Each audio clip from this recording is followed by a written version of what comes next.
দেশে যাবে অন্যায়, কে বলেছে রাজাকার?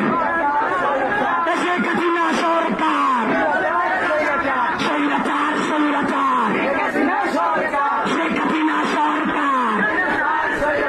বাধা হবে যেখানে, লড়াই হবে সেখানে, রক্তের বন্যায়।